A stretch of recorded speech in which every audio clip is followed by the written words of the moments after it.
Alright guys, so today we have our third injury report of the week. This is obviously after yesterday's process, which is the Thursday process. Now, at the end of the day, the most important process of the week is always the Friday process.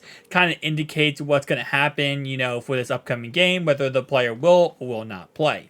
So starting off right away, we talked about yesterday that Trey Hendrickson, who had that foot injury back against the 49ers, came back in that game and played the rest of the game, but he still was not 100%. Well, he did not participate in practice on Wednesday, but he was a limited participant on Thursday. So that's a really good sign that he is going to be playing this upcoming weekend.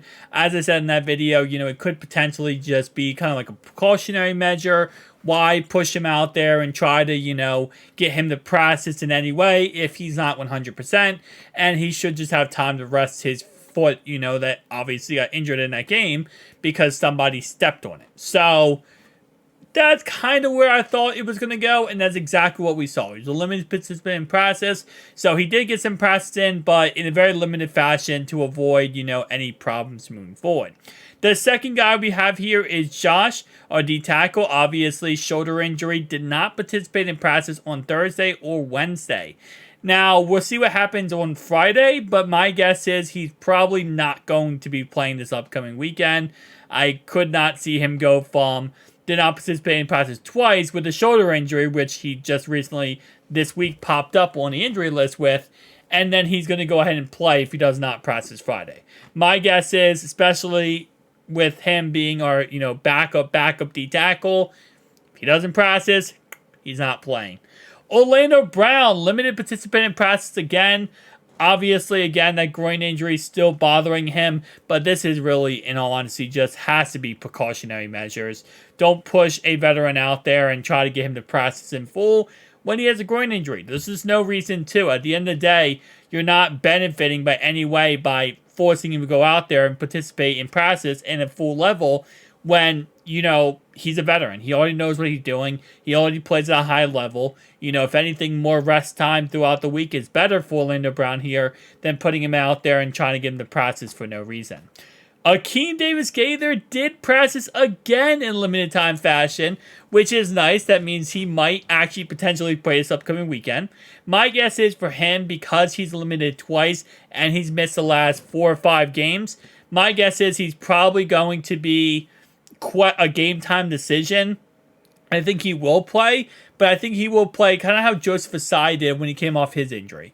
He was a very limited snap count, and he got 5 snaps in the game total. I think that's kind of what we're going to see with Akeem Davis-Gaither here, is he just gets 5 snaps total, and that's pretty much that.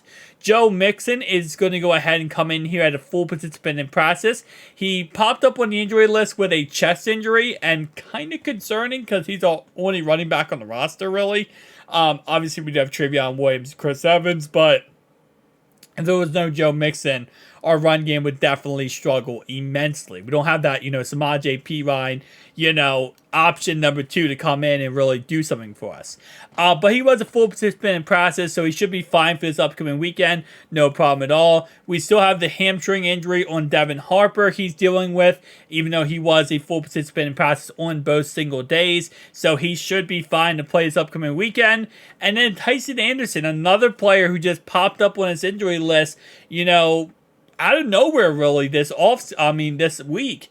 And a really great special teamer for us. Did not participate in practice on both days with a knee injury. Now, Tyson Anderson, he's not really that much of a veteran, but he definitely has been on this team for a couple years now. So you could say this is precautionary, or you could say this is kind of like an issue that we saw with Akeem Davis-Gaither with his knee injury, where he might actually just be out for a little bit of time. Now, we'll see what ends up happening on Friday, because let's say he does not practice on Friday. If the team does not decide to put him on IR, which would be a 4-week, mandatory resting, then most likely he will be fine and he'll come back within a week or 2 if he does not play this upcoming weekend. My guess is, though, with him missing both of these practices, he's not going to be playing on Sunday night. Now, Sunday night, the one thing I will say is it's kind of nice that we are playing on Sunday Night Football, because it gives us a little bit extra time to kind of make the decision on whether or not we want to go ahead and put in, or we want to go ahead and put in certain players or rest certain players or whatever the case, right? Because let's say, for example, we go into Sunday morning, Sunday afternoon, the player's not 100% ready to go. He's not feeling like he can go out there and contribute at the high level. Then you might be like, all right, inactive, or we're going to give him limited snap counts. So for the Buffalo Bills side, yes, Rasul Douglas is no longer on the list because he just got here. Now he's, fine. He was fine the whole time. Josh Allen, quarterback. Obviously, his right shoulder has actually updated the injury from shoulder to right shoulder. Interesting. Right shoulder injury. We talked about this yesterday. He got this actually last Thursday night versus the Bucks. He really hurt his shoulder. Could not high-five teammates. Still put up 375 yards, I believe, and 2 touchdowns. He still put up crazy numbers and did great in that game, but he did have a shoulder injury that he got in that game. He was a full participant in practice on Thursday, which is not surprising. As I said many times, listen, Josh Allen, he's tough. He's gritty.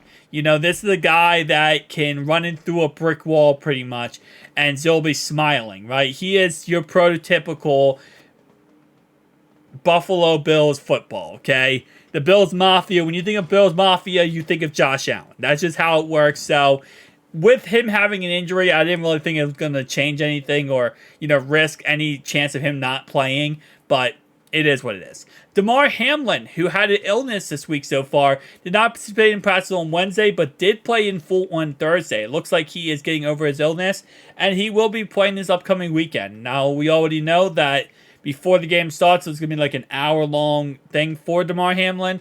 So we're going to kind of go through that, and we'll be live streaming the whole event. So we'll see how that ends up turning out.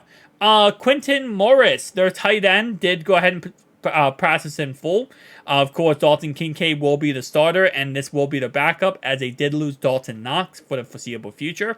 But he was a full participant in practice. Now, their backup linebacker, which they're already very thin at linebacker because of the fact they don't have Milano, their starting guy, Matt Milano. Now their backup did not participate in practice again. He has that hamstring injury that is still bothering him. So we'll see what he does on Friday. But if he cannot play, we'll see if they pick up somebody or they just rotate somebody else to that backup middle linebacker spot. But again, with them not having their starter and now their backup, that's definitely going to be a huge loss for them. Keep in mind the Bills defense in general already have a lot of players who are, hurt and just not playing in any way.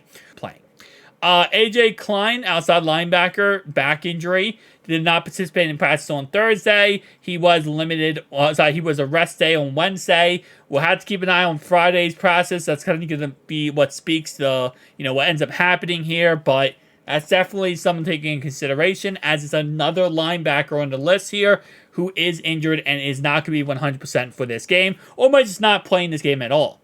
Guys, tell me down below your thoughts and opinions, though, and I'll see you guys in the next one. Peace out.